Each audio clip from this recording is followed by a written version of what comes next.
My name is Crystal Eisenberg, and I'm here to honor my dad, Kurt Keilhofer. He was a wonderful man, would do anything for anybody. If he saw a need, he wanted to fill it. He got involved in our community after he retired. My name's Ashton, and Pappy was a special man to me, and I used to say, "Come play Barbies with me," and he used to call me Boss Applesauce, and I just like, and Pappy said, "Okay, I'll play Barbies with you." My name's Kathy Keilhofer, and I'm Kurt's wife. We met 10 years plus ago. We met online in Plenty of Fish, believe it or not. And we were both at the stage in our life where we were about ready to give up ever finding anybody. And it was just that odd night, it said ding, here's another one. And I said, oh, let's see what this loser has to say. And we started to talk and just kind of hit it off, and we've been together ever since. He was a man, as my daughter said, that would do anything for anybody. I miss him a lot. My name's Tiffany. Kurt was my father-in-law. He was someone that pretty much knew everything. I mean, if he didn't know how to do something, he would figure it out. He was the glue that held everything together. He taught us all so much. And he's greatly missed. Wonderful, amazing. He always had a bad dad joke. He actually had a thread, a Facebook Messenger thread, where he sent us all a bad dad joke every morning. It's crazy, silly. You'd be sitting at dinner. Yesterday was one of his favorite days. We would have dinner together, and he'd always say, "I need 5 mayos, please," because it was Cinco de Mayo. He'd always say, no matter what, I can't even remember, I think we were having spaghetti or something one year, and he said, "I need 5 mayonnaise." I said, "You're going to put mayonnaise with your spaghetti?" He said, "Well, I have to. It's Cinco de Mayo." Mom had said about Amazon. My dad was an Amazon freak. He loves buying stuff. Even after he passed away, we all got Christmas gifts that he had bought for us. And when they came, Mom didn't know who they were to go to, so we opened them up, and there was a pig, a squishy pig. And there was a plastic pig just for me playing farm. But you had to put Dad's riddles together to figure it all out, because the plastic pig, or the squishy pig, we're pretty sure belonged to Tiffany, because we traveled the United States, and every place we went, Tiffany wanted to try pulled pork. So you could pull pork, because it was one of those pigs that you could pull every which way, and just trying to sit there and decipher whose Christmas gifts were who.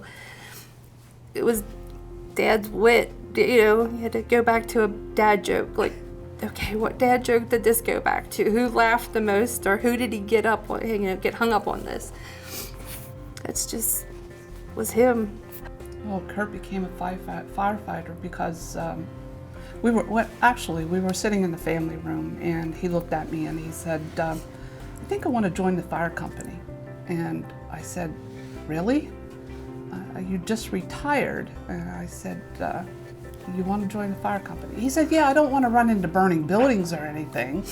He said, "But I want to join the fire company so that I can help and be, be positive in the community." Now, he'd already joined the borough council. So I said, "Well, if that's what you want to do, okay, I mean, I don't have a problem with it." And he joined because he wanted to make a difference, because his goal in life was always to help someone else. And if it wasn't physical help, it was mental help. Let me educate you. He, as a truck driver, was driver of the year multiple times. And he got he worked for United Van Lines, and he got the safety award every year. So it was just in his blood, that just what he did, to help people, to be the positive, the support, to pick you up even when you were down. Even, there's a lot of times that he was down in the dumps, and his way of making himself feel better was to help somebody else. That's just who he was. Oh, my local fire department, the chief then, who was Mike Corbin, he did everything, Well, first of all, Mike was responsible for getting Kurt into the fire company to begin with. And when the accident happened, I don't know who was more tore up, me or Mike, we both kind of just lost it. Mike kind of took the entire family, but me in particular, by hand and just walked me through everything, He was at the hospital with us when it happened, after he was pronounced. And he had coffee with me, and we always teased each other. I always had Lipton tea, and he didn't drink Lipton tea, he'd drink Red Rose, so that was always a comedy thing. He helped me through filling out paperwork, and he was just like the right-hand man. The members of the fire company, 4 other members of my family now who have joined the fire company because of him and because of what has happened. So I now have a daughter-in-law and a daughter and 2 grandsons that I worry about when they go on fire calls, but the fire company we're in a very small town. Our town's only 500 people if you're lucky and count dogs. It's all volunteer, and when the fire whistle blows, you're lucky if 4 people show up to go and do whatever it is that they have to do. But someone always shows up, and Kurt was always one of those 4 people. And the fire company is they're trying to grow, and they still try to help as, to be supportive and come visit, and, Mike still texts me every other day, or, a matter of fact, I just talked to him, and they're great people, they are. A firefighter is a great person to begin with, period. The one memory that I have that sticks out the most is our trip out west last year. It wasn't just one singular moment, it was the entire trip. It was amazing. He got to see things that he wanted to see when he wanted to see them, because as he was a truck driver, he saw some of these places as he drove by. But getting to, actually go see these things, it was just awesome. In that trip, if you wanted to say we left here at the end of May of last year, and we traveled from Pennsylvania all the way to the West Coast, up to Oregon, and back across the north, back home to Pennsylvania.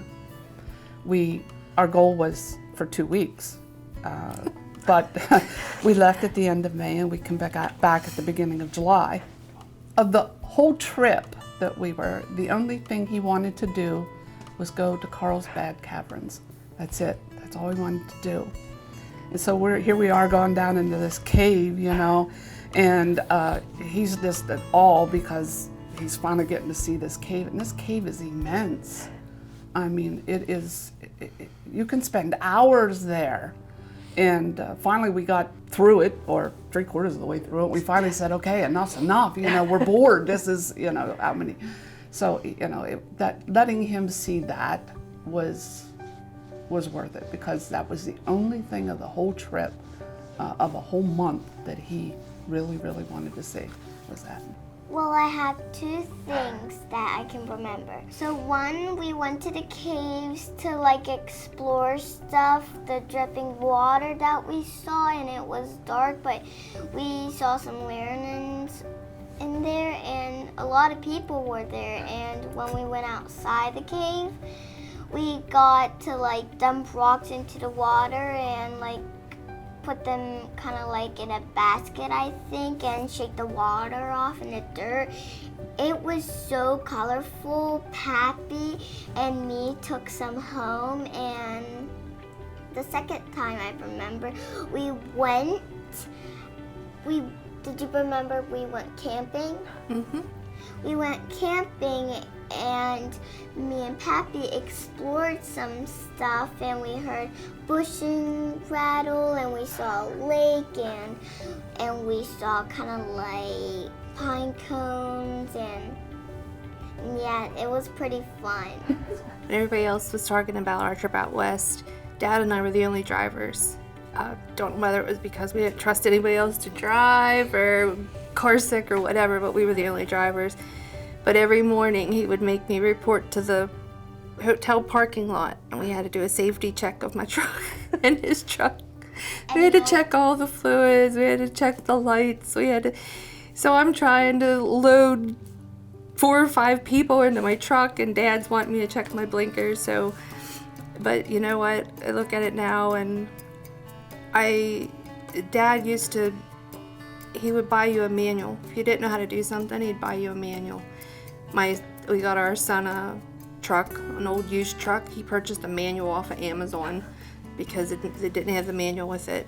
And we used to always joke, Dad giving you manuals. Now I've made more manuals since my dad has been gone than I know what to do with.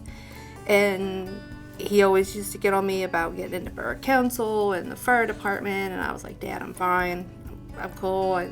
But here we are. My son, 2 of my sons, my wife, me, we're all in the fire department, and she fights fires, and I drive, and I'm also getting ready to finish my certification for EMT because we have a big need for that in our area. Dad was all about motorcycles, and I got into riding. I wanted to become good so that him and I could ride together. We never did get that opportunity because I never thought I was good enough, and I was like, Dad's not gonna pull me over on the bike and stand along the road and yell at me today. But he maintenance the motorcycles. He pulled mine out, took them for rides, tuned them up, everything. And then he was the first one. He'd come down the street. It's 45 degrees, but it's sunny and it's beautiful. And there he goes. I would tell her, no way. But he'd go down with his full gear on and his gloves. He'd come back looking like an icicle, like, frozen water on his gear, but he was warm. Yeah, smile, loved it. He did, the one funny thing that had happened, I went up to the house one day. Mom said, your dad's in a mood. He was sitting at his desk. He's mad as all get out. And I went in and said, what's wrong? Nothing. And then she said, oh, he's down there working. He got a new motorcycle. It was an old used Honda.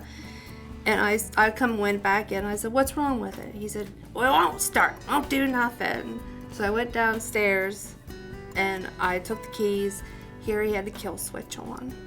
So I flipped the kill switch and started it right back up. And I left it run. I come upstairs and I said, well, it's down there running. He said, well, what the hell did you do to it?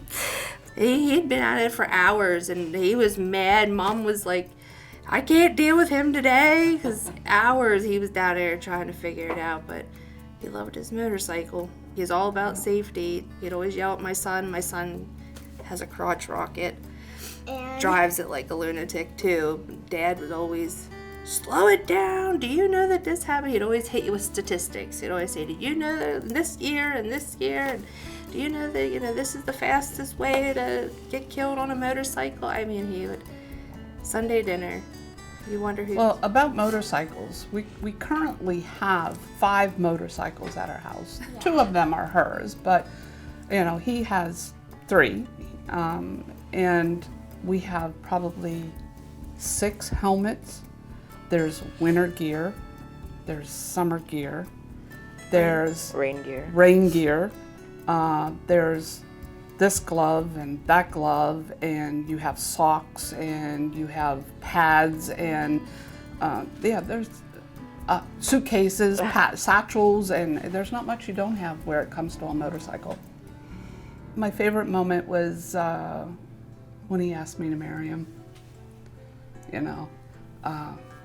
The best word to describe him, he was real.